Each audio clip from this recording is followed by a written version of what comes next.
Alright guys, so here's my problem with this pay-per-view. A lot of inconsistent storylines that were going on in this pay-per-view. The pay-per-view itself is called Roadblock, End of the Line. I want to repeat that again. End of the line.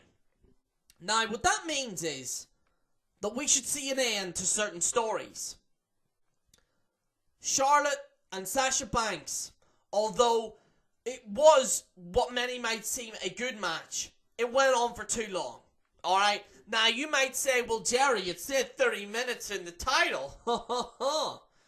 And my answer to that is, it went the extra time, which was absolutely not needed. It was not needed at all. There was no need for extra time for this. In fact, I wouldn't have... This match shouldn't have... There shouldn't have been an Iron Lady match. They shouldn't have called it an Iron Lady match or an Iron match, whatever the fuck they're going to call it. They shouldn't have done this, okay? The problem is with this Sasha Banks and Charlotte thing is that, yes, Charlotte, in many regards, you can see as talented. And you can say the same thing for Sasha Banks. I can see what they're trying to do in the ring. I completely understand that, right? But here's my issue. I would like to take you to go to WWE Raw Women's Championship. Go to Wikipedia, and this is what you're going to see. April the 3rd, 2016, Charlotte wins at WrestleMania 32. Okay, alright, no problem. Sasha Banks then wins it in July 25th, 2016. Okay, Sasha Banks wins. Maybe they're going in a different direction. Charlotte then wins it again on August 21st, 2016. Alright, okay. Alright, well, you know, it's a bit weird, but okay. Sasha Banks then wins it again on October the 3rd. Okay, well, this is getting ridiculous. Charlotte Flair then wins it on October 30th. Then Sasha Banks wins it again on November 28th. Then Charlotte Flair wins it again on the 30-minute Iron Man match, which was at the pay-per-view that we're reviewing right now. What I'm saying is, ladies and gentlemen, is that by all means this could be a great match. But all this is past the fucking parcel. Now, a lot of people might say, well, it's not a problem. I want to say this again. The title has swayed to Charlotte and Sasha Banks 7 times in a row. 7 times in a row we have seen changes from Charlotte to Sasha Banks and vice versa. 17 times since April the 3rd, 2016. And they're doing the whole Hell in a Cell, Falls Count Anywhere, 30-minute Iron Man match, right? But is there any real need to do this? Now, I will say this, Charlotte, I think, is very good on the microphone. I do give some women a lot of shit for this, but I want to say this, Charlotte does actually have good microphone skills. Believe it or not, she does. At least she's fucking trying, okay? I will say that. But the problem that I have with this is the fact that they are changing the titles regularly, where it's making the championship look ridiculous. I really hope this is the end of Charlotte versus Sasha Banks. I got sick of this back in August. I have to say this. I got sick of it back in August. I have to be honest with you. I felt that they should have ended this feud. They should have maybe had 3 matches, 4 matches maximum. Alright, end the feud. But it was still going on. And that's not including the matches that they've had between each other on Raw. That's not including that. So like I said, while the match is great, the storyline and the title changes are very inconsistent to what they should be building up. Again, with Kevin Owens and Chris Jericho. And I'll get in detail in that, in more detail. But I want to say this straight off the bat because of the viewers who are just watching me now. Why, in God's green earth, would Jericho hit Kevin Owens, right, and have a disqualification? Couldn't Jericho have just hit Roman Reigns and the title still wouldn't have changed hands? Oh, they fooled us. They fooled us. No, ladies and gentlemen, that's what's called a cop-out. It's inconsistent to the storyline. And I believe Kevin Owens and this Chris Jericho storyline is killing the main event on Raw. Chris Jericho is a fantastic wrestler. No denying it. What I believe should have happened was Chris should have competed for the Universal Championship. I believe that. I believe that they should have done that. Or done a fatal 4-way. Where it makes sense. Where Jericho had problems with Chris. Seth had problems, should I say. Seth Rollins had problems with Kevin Owens. Chris had problems with Kevin Owens. Roman Reigns had problems. Blah, blah, blah, blah, right? They should have maybe done a fatal 4-way, alright? In the next kind of pay-per-view or whatever, right? But having them two still as best friends is just ridiculous. It's ridiculous. It's inconsistent. Now, again, just like the women's match, the ending was terrible. All right, the ending was terrible. But the thing is though, is that Seth and Roman putting them through a table was cool. But again, that's cool and all. But where's this going in terms of a story?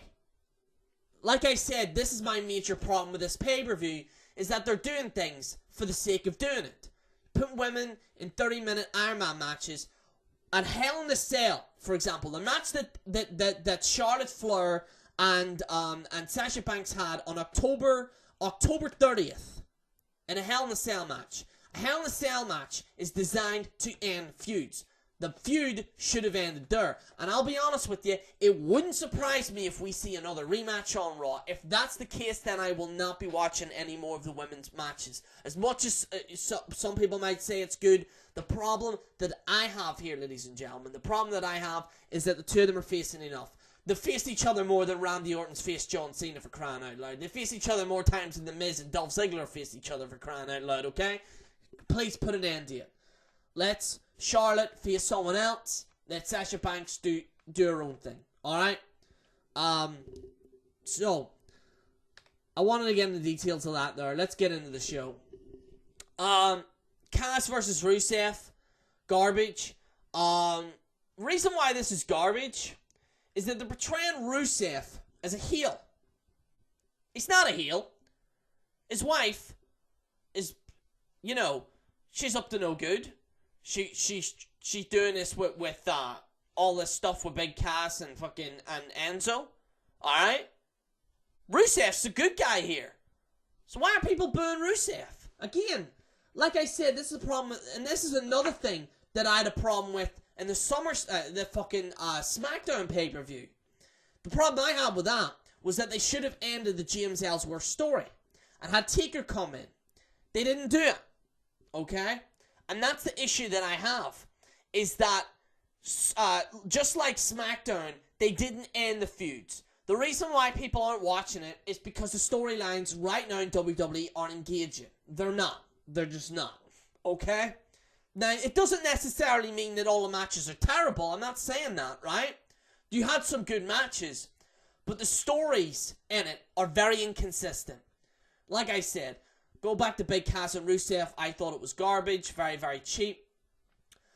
Something that I was happy about, and I have to praise Sheamus and Cesaro, and I have to say this, very good match, The New Day versus Sheamus and Cesaro, and I'm not just saying that because The New Day, lost. Yes. I'm going to have some OE juice here for that.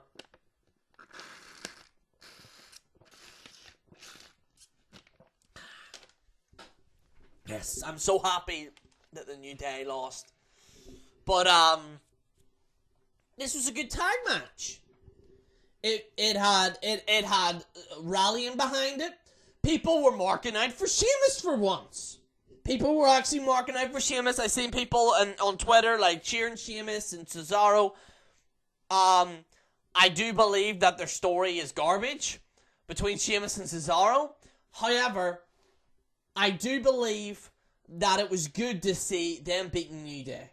I do believe that was good to see them beating the New Day, because I think the New Day should have ended. That shit should have ended ages ago. In fact, I don't know why New Day beat Demolition's fucking record as well, to be perfectly honest with you. But that being said, I thought that this was a very good match. Sheamus and Cesaro win via pinfall. A very good match, I have to say. Very, very excellent match. Sami Zayn versus Baron Strowman. Hated it. Now, I know some people were saying, it's to build up a feud But here's the thing. Baron Strowman, they're trying to build him up. They're trying to make him a legitimate monster. And now he can't last 10 minutes with Sami Zayn. And also Baron Strowman is bumping into lampposts and falling into the shit. Okay? It makes the character look incredibly weak. Okay? And also, Sami Zayn should not be getting victories over Baron Strowman for all people. Also, I felt that Mick Foley coming down the ring, I felt that was very cheap. Him with a towel, I thought it was ridiculous. I didn't personally like it. I would have hoped Mick Foley got that towel and shoved him up his ass, to be perfectly honest with you. But honestly, it was garbage. Zayn wins by literally last in 10 minutes. Seth Rollins versus Chris Jericho. This is where things go downhill. I didn't like this match. I didn't like it. Jericho saying, "You gonna quit?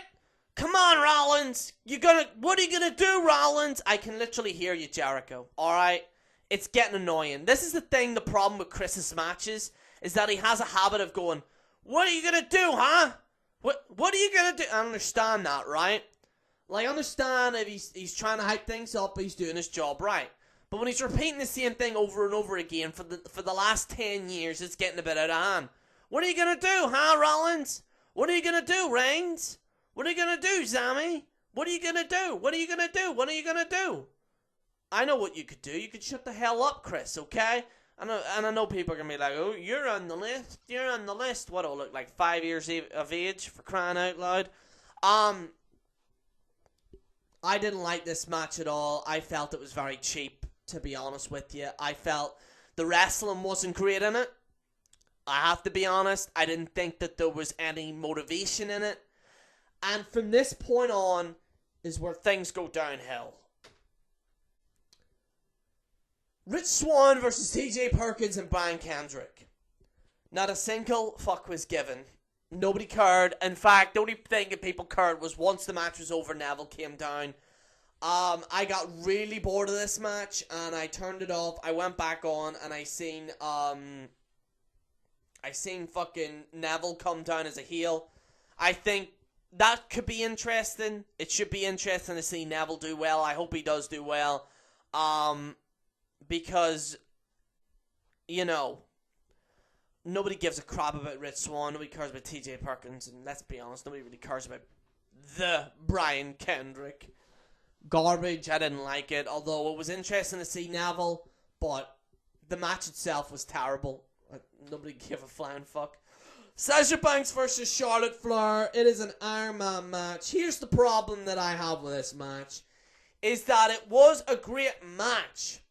Don't get me wrong. It was a good match. I have to say that. They did do a lot of stuff in the match. It was a good match. The problem is that this motherfucker went on way too long. I got bored. This match should have been 15. It should have been a 15-minute Iron Man match or whatever. I don't know.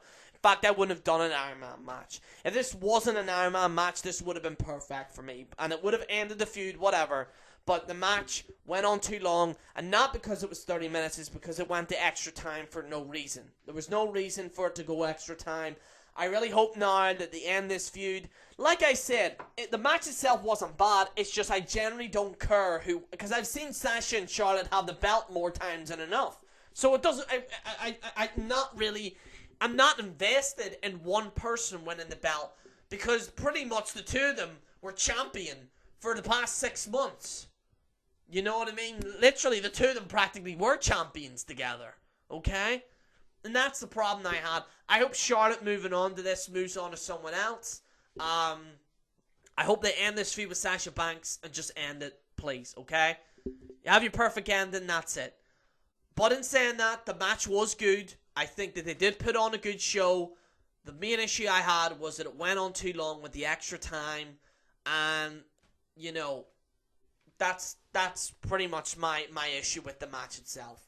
Let us get into the main event. And this is where...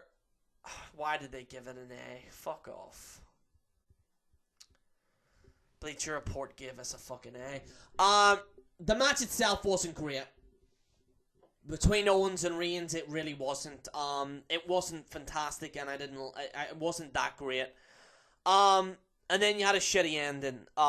Jericho came down, did a cold breaker on Owens. Everyone thought, hooray, alright, okay. Although that would have been still shit. And I seen this a mile off as well. I seen it a mile off.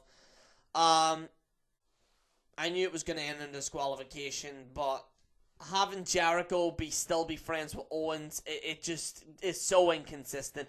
Jericho years ago would not have done that, you know, and I personally feel that I would have had Jericho win the belt. I have to be honest, I would have had Jericho win the belt rather than Owens. I'm getting sick of Kevin Owens now. And by the way, I know a lot of people want me to talk about that whole fucking kid thing. I made my thoughts very clear on it. I didn't think Kevin Owens did anything wrong. I have to be honest. I didn't think he did anything wrong, but everyone's entitled to their opinion and shit.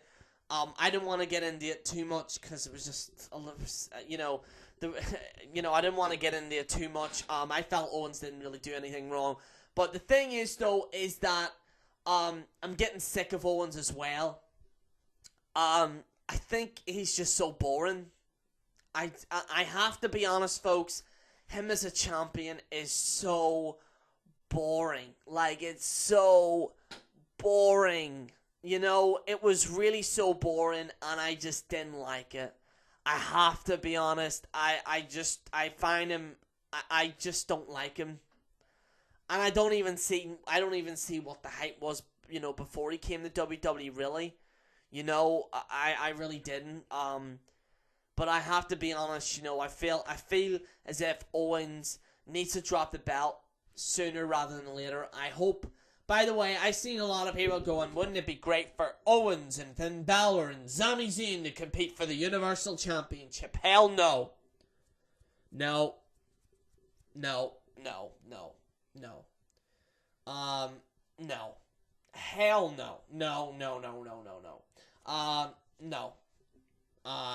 No. I could pick a better match, which I might make a video on how I'm gonna book WrestleMania at some point. But I just feel as if this Owens and Jericho story is getting old. They're still continuing doing it. I hope WWE checks out feedback and just ends the storyline and just ends it because it's terrible. It's so boring. Anyway, guys, thank you so much for watching. I'm going to be giving this pay-per-view a 5.5 out of 10. It does get slightly on average, but it's nothing overly exciting. And also, the reason why it's also getting a low rating is because there's too many regular pay-per-views, I have to be honest with you. You know, the main thing that they should have done for this pay-per-view was to end certain feuds. Like, and move on to other things, I feel as if. I hope they move into this going forward into the Royal Rumble. This is the last pay-per-view now till the start of the WrestleMania season, which starts now. Apparently, it's happening now. It'll be interesting how they build this. I do believe that we need to see some great storylines. But overall, I'm just not invested, really. I have to be honest. Not saying that the matches were terrible as well. The matches weren't terrible. But there needs to be... I want to see a storyline where I can honestly get invested in. You know, the James Ellsworth thing on SmackDown. The Kevin Owens, Chris Jericho thing being friends. I just don't connect with it that very well. Guys, let me know what you think in the comments below. This is General Jerry on the General Jerry channel. Signing out.